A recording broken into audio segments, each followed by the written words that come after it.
Hello all the listeners.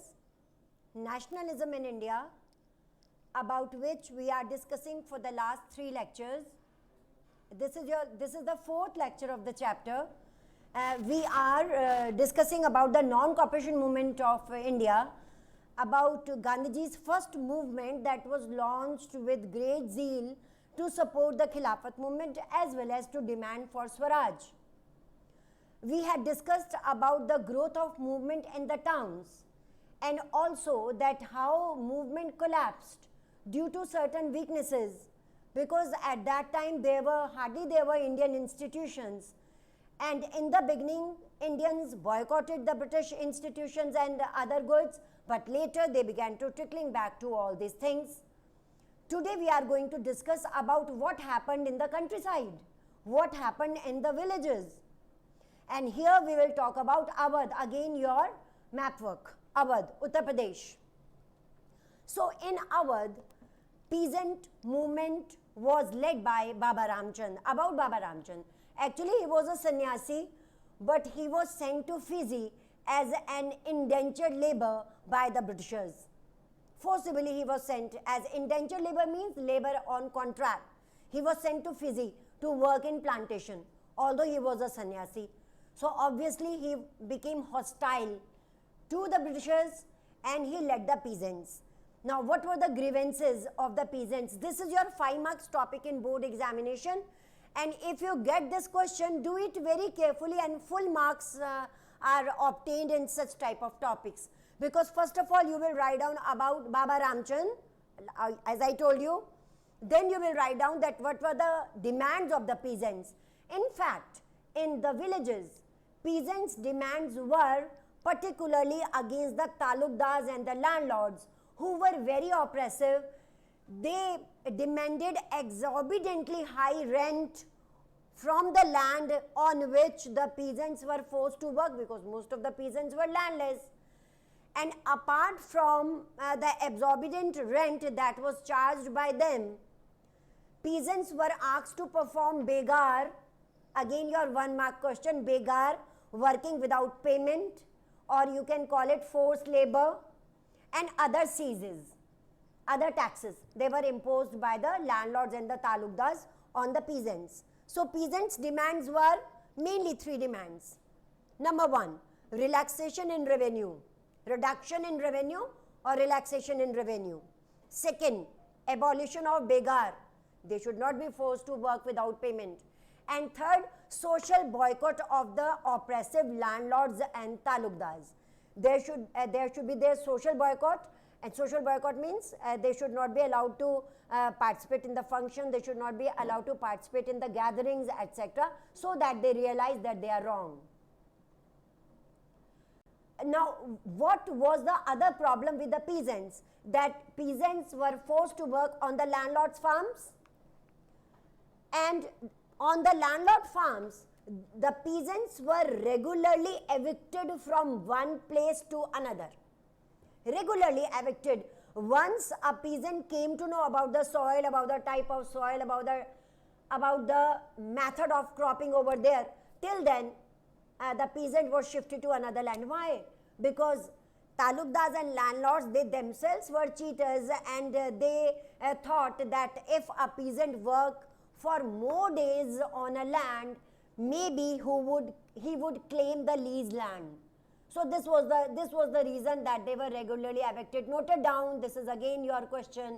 Why peasants were regularly evicted from their land? Answer: so that they could not claim the lease land. Now, when the non-cooperation movement was to begin, Pandit Jawaharlal Nehru, in June 1920, he went to Awadh, visited the villages over there nearby, and heard the grievances of the peasants. And after hearing their grievances, he came to know that peasants are suffering a lot. In October 1920, Awadh Kisan Sabha, 1 mark question. In October 1920, Awadh Kisan Sabha was formed, and within a month, 300 such Kisan Sabhas were organized nearby, in the nearby villages of Awadh. So this was a great achievement of Pandit Jawaharlal Nehru.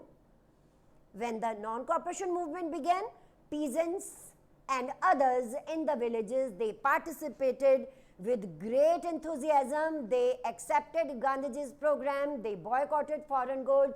Nai Dhobi Bands were organized. It is written in italics in your NCRTC, page number 59, 60, 61 pages.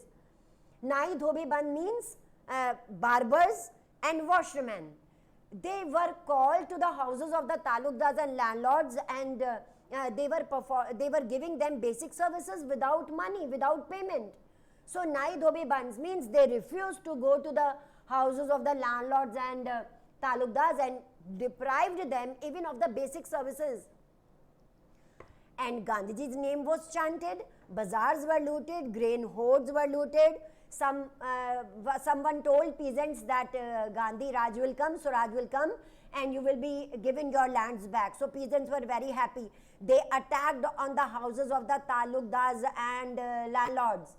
There was attack on their houses as a symbol, as a mark of hostility of the peasants towards these people. However, here you must know that the movement of peasants went through. Gandhiji's name was an inspiration for the peasants, and Gandhiji's name was there to sanction all actions and all the happenings of that time. Gandhiji's name was sanctioned for all the actions and for all the aspirations. But remember one thing, peasant movement developed, very good, a good sign was there, but Congress never supported peasants in its agenda. There were no demands for the peasants in Congress agenda. Do you know why? That because landlords and talukdars, they were close to the Congress, and they were a strong section of the society at that time, and Congress leaders at that time, don't relate it with today's Congress. At that time, Indian National Congress believed that if they support peasants, maybe landlords and talukdars will be alienated from the Congress, or they would be hostile towards Congress. So they didn't support the peasants. But anyhow, Mahatma Gandhi supported them, and this was the movement, peasant movement, that arose that Congress was unhappy with. And people were, they were following Satyagrah. In the biography of Pandit Jawaharlal Nehru in Sarvapalli Gopal, volume 1, it is written that even Pandit Jawaharlal Nehru was he was amazed to see that when there were attacks by the Britishers on the Satyagrahis, peasants, workers, although they are considered to be a very weaker section of the society, but even then they were supporting Gandhiji's Satyagrah. And Jawaharlal Nehru has written that my blood was up. My blood was up means I was angry, but they did not. Workers and peasants, they remained peaceful and they remained Satyagrahis. So this was the story of Awadh, your 5 marks topic. Next is tribal peasant movement. In the countryside only, the same topic, tribal peasant movement, again 5 marks topic. You have the map work here also, Gudem Hills of Andhra Pradesh. Note it down side by side with your notes, the map work. Gudem Hills, Andhra Pradesh. A movement was led by the tribals, tribal peasant movement. What were the demands of the tribals? In your class 9th, you have read that when colonial rule was established in India, the forest areas of the tribals, all the forest areas of India, they were abandoned, and open areas, they were disappeared. Open fields, open areas were disappeared, and tribals, earlier they were considering forest as their own resources, as their traditional rights to go in and out in the forest areas, taking their cattle, grazing, allow them to graze, taking forest produces and earning their livelihood. And when the colonial government, they did not allow them to do so, tribals thought that not only their livelihoods are affected, but also their traditional and their ancestral rights are hurt. Now they have no ancestral rights or no traditional rights. Moreover, tribals believed in guerrilla warfare because they lived in we are talking about the Gudem Hills of Andhra Pradesh. Guerrilla warfare means, your 1 mark question again, that they used to attack on the British officials by hiding themselves, not face-to-face war. And this was the reason that Congress said that we do not believe in guerrilla warfare. Anyhow, when they heard of Gandhiji, a person who came to lead the tribals was Alluri Sitaram Raju, a very interesting historic figure and famous as a folk hero in Andhra Pradesh. Alluri Sitaram Raju. Now, first of all, we will discuss what were the demands of the tribals. Simple demands that they should be allowed to go in and out in the forest areas without restriction. They should be allowed to take their cattle in the forest areas and allow them to graze, as well as they should be allowed to take out the forest produces and earn their livelihood. Alori Sitaram Raju, 3 marks topic again. Between the 5 marks topic, there is again a 3 mark topic there about Alori Sitaram. He was an interesting figure actually. Why? Because he told people that he was a disciple of Gandhi. Actually, he supported Gandhi a lot. He was a strong disciple of Gandhi. And he told the tribals to support Gandhi. He told the tribals that give up drinking, that sobriety that was taught by Gandhi to us. And he also told them to wear khadi and to oppose the Britishers, as well as to follow satyagraha. And he also told the tribals that I can bear bullet shots, I can heal the people. And people began to consider Alori Sitaram Raju as the incarnation of God on earth. However, Alori Sitaram Raju, in one way, he was opposed to Gandhi. He told the tribals that as Gandhi has said that Britishers would leave India through satyagraha, they will never leave India through satyagraha. And he was very right in saying like this. Alori Sitaram Raju said that Britishers can be turned out of India only by force, not by satyagraha. So as the non-cooperation movement began, tribals also participated in different places. They began to enter in the forest areas, even reserved forest. You know that Britishers had divided the forest areas into reserved, protected, unclassed forest. You know it, you have read it in class 9th. So as they heard of Gandhiji's Swaraj, and for them Swaraj meant going in and out in the forest areas, taking their cattle and earning their livelihood and getting back their traditional rights. So they began to enter even in the reserved areas with their cattle, allow the cattle to graze the areas, taking out forest produces, earning their livelihood. They began to do, means breaking the laws, means broke the British laws.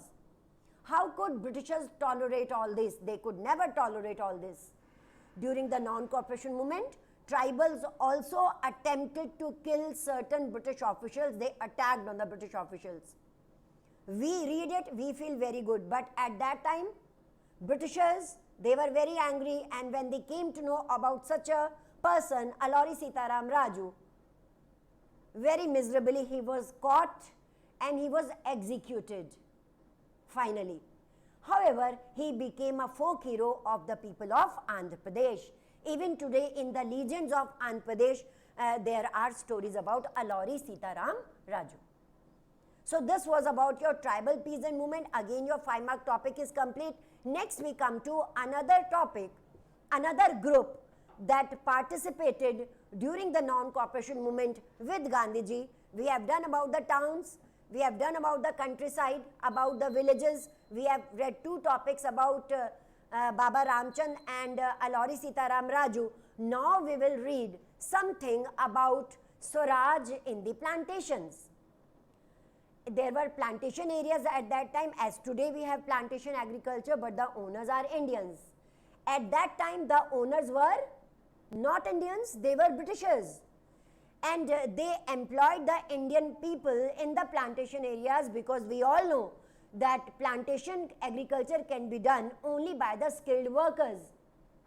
And these workers were brought from different parts of India, and about the incident we are studying, it is concerned with Assam. Again, your map work.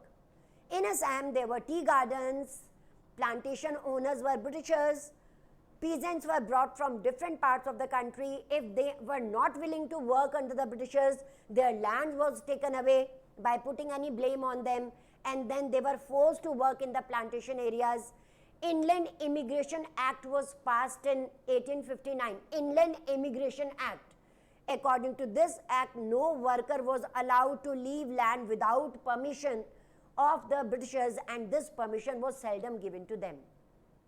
Anyhow, when they heard of Gandhiji's non-cooperation movement, they left their area because they were homesick. They were not allowed to leave their plantation areas. So as soon as they heard of Gandhiji's Swaraj, they left the plantation areas and headed home. They wanted to reach to their home, and because they heard that Gandhiji's Swaraj will come and they will get their lands back. On the way, stranded on the way, they met with steamer strike, railway strike. They were beaten brutally by the British police and they were brought back.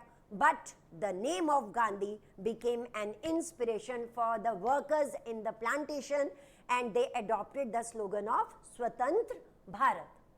Tomorrow we will discuss that how there was an incident that Mahatma Gandhi was forced to call off the non-cooperation movement, and then we will study what happened to the followers of Gandhiji. Till then, you prepare your notes. We will meet tomorrow again with a great energy and enthusiasm to read about nationalism in India. Till then, it is a very goodbye from me.